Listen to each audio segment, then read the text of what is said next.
আমি একটু অবাক হয়েছি, মানে আমরা যারা আইন পড়া মানুষ না, আমরা ভাইয়া মানে প্র্যাকটিস তো করেনি আইনজীবীদের নেতা, তার কাছ থেকে আরেকটু ভালো করে বুঝে নেব, বুঝবো এরকমই ধারণা ছিল। মানে একটা স্টেট কখন স্টেট হয়ে ওঠে, আর একটা স্টেট আর ফেইল্ড স্টেটের ডিফারেন্সটা কোন জায়গায়, বা মগের মুল্লুকের সাথে স্টেটের ডিফারেন্স কোথায়? আমরা মগের মুল্লুক বলি না, মগের মুল্লুকে আমি আপনার কথা আমার ভাল লাগে নাই তাই আমি আপনাকে পিটায় দেবো, আমার কথা ভালো লাগে না আপনি আমাকে পিটায় দেবেন, যার শক্তি বেশি আছে সে বেশিবার পেটাতে পারবে, যার শক্তি কম। এটা তো মগের মুল্লুক। একটা স্টেট হচ্ছে ওই স্টেটে কতগুলো একটা কনস্টিটিউশন আছে, তার অধীনে কিছু আইন আছে, এগুলোর ভিত্তিতে একটা স্টেট চলবে। ভাইয়া একটা জিনিস একটু মিস করেছেন নিশ্চিতভাবে, উনি খুবই ব্যস্ত লয়ার। আমি একটা জিনিস পড়ে শোনাই। 15 তারিখে ছাত্রলীগ 11 তারিখে একটা ফর্মাল সংবাদ সম্মেলন করেছে। জনাব সাদ্দাম কি বলছেন আমি একটু পড়ি, একদম আমি কোট করছি।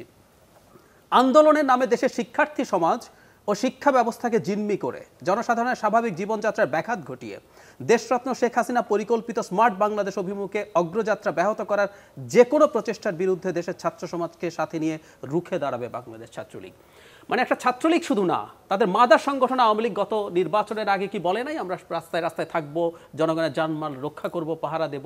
মানে এই কথাগুলো জনাব ওবায়দুল কাদের যে কথাকে আপনি কোট করছেন, এগুলো প্রত্যেকটা মারাত্মক রকম বেআইনি কথা।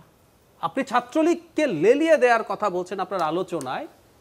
কথার কথা, আমি রাজাকার যদি বলি, এটা যদি বেআইনি হয়, কোনো আইন নাই, আপনার একটা বিশেষ ক্ষমতা আইন আছে, আপনার যদি মনে হয় এগুলো বেআইনি, আমাদের একটা আইন শৃঙ্খলা রক্ষাকারী বাহিনী আছে।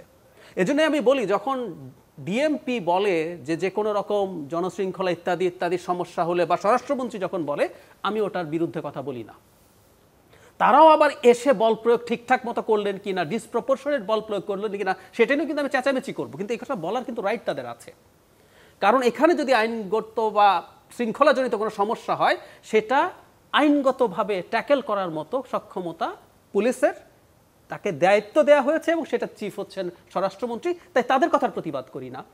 কিন্তু আপনি ছাত্রলীগ লেলিয়ে দেবেন বলছেন, আপনার ভাল লাগে নাই বলে ইউ ক্যান ডু দ্যাট, তাহলে দেখলাম আমরা মগের মুল্লুকে আছি। It's not a state. তো তার মানে এটা যদি হয়ে থাকে, বাংলাদেশ আসলে বলে ফেলা উচিত যে একটা ফেইল্ড স্টেটে পরিণত হয়েছে। একদম সোজাসাপটা কথা। মানে আপনি প্রথম যেটা ন্যারেটিভ ছাত্রলীগ দেওয়ার চেষ্টা করেছে, তাদের উপর আগে হামলা হয়েছে, আমরা এর মধ্যে প্রচুর ভিডিও ফুটেজ আছে, সবগুলো জায়গায় মারামারি হচ্ছে, পুলিশ দাঁড়িয়ে আছে, পুলিশ দাঁড়িয়ে দাঁড়িয়ে দেখছে, এরকম ভিডিও প্রচুর আছে। তাত্ত্বিকভাবে ধরে নিলাম প্রথম তাদের উপরে হামলা হয়েছে, তারপর তারা পাল্টা দিয়েছে, কারণ আপনার উপরে যখন হামলা হয় আপনি আপনার জীবন বাঁচানোর জন্য পাল্টা আঘাত করতে পারেন, এটা আইনগত ব্যাপার। যেই মুহূর্তটা শেষ হয়ে গেল, আপনাকে পিটিয়ে যদি তারা হসপিটালে চলে যায়, আপনি হসপিটালের এমার্জেন্সিতে ঢুকে গিয়ে ওদেরকে 2 দফা কিন্তু পিটিয়েছেন। You can't do that. এবং ছাত্রলীগকে খুব সোজাসাপটা বলি, তাদের সরকার ক্ষমতায় আছে, তারা চাইলে পুলিশকে দিয়ে বা যে কোনো আইন শৃঙ্খলা রক্ষাকারী বাহিনীকে দিয়ে আপনি ট্যাকেল করবেন। পুলিশ যদি না পারে কি হবে? আপনি বিজিবি আনবেন, না পারলে মিলিটারি ডেপ্লয়েড হবে। হুজ ছাত্রলীগ? এই দায়িত্ব তাদেরকে কে দেয়?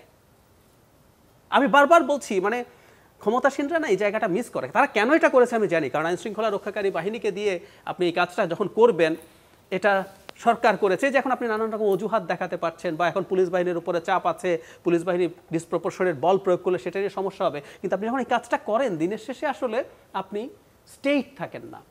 এটা রাষ্ট্রের কখন রাষ্ট্র হয়ে ওঠে?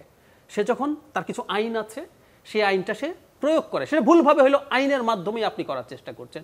আপনি বলছেন যে এটা করা যাবে, দলের সাধারণ সম্পাদক, এত সিনিয়র একজন মানুষ প্রকাশ্যে বসে বলছেন, এত বছর রাজনীতি উনি করেন, ওনার একবারও মনে হলো না যে কথাটা উনি বলছেন এটা ফৌজদারি অপরাধ। আপনি ছাত্রলীগকে বলতে পারেন না যে তুমি গিয়ে ওকে ঠেকাও। আমি আবারও বলছি, পুলিশ সমানে পেটাক সবাইকে, পুলিশ প্রয়োজনে মানুষের প্রাণ হরণ করার সক্ষমতা আছে, যদি প্রয়োজন হয় সেরকম পরিস্থিতি তৈরি হয়, নাহলে বিজিবি আসবে, মিলিটারি আসবে। পৃথিবীর বিভিন্ন জায়গায় হয়েছে। বলসোনারোর সময় যখন ওই যে ওদের পার্লামেন্ট অ্যাটাক হচ্ছিল, লুলা দা সিলভা যখন আসলো, ধাপে ধাপে তাই হয়েছিল। সিলভা নির্বাচনে জিতেছিলেন, সিলভার সমর্থক বেশি। সিলভা কি বলেছিল যে বলসোনারোর সমর্থকদেরকে ঠেকাও? বলে নেই। ওদের পার্লামেন্ট সিজ করছে, শেষ পর্যন্ত মিলিটারি গিয়েছিল সেটা ট্যাকেল করার জন্য, কারণ পুলিশ পেরে উঠছিল না। জি, লুলা বলে নাই যে তো আমার সমর্থকরা সব নেমে আসো। ওরাও কিন্তু তখন ক্ষমতায়, লুলা তখন ক্ষমতায়, তার দলের সংখ্যা বলসোনারোর চাইতে বেশি। লিস্ট ডেমোক্রেসি থাকলে এগুলোই হওয়ার কথা ছিল। ইটস আ মগের মুল্লুক ইনফ্যাক্ট।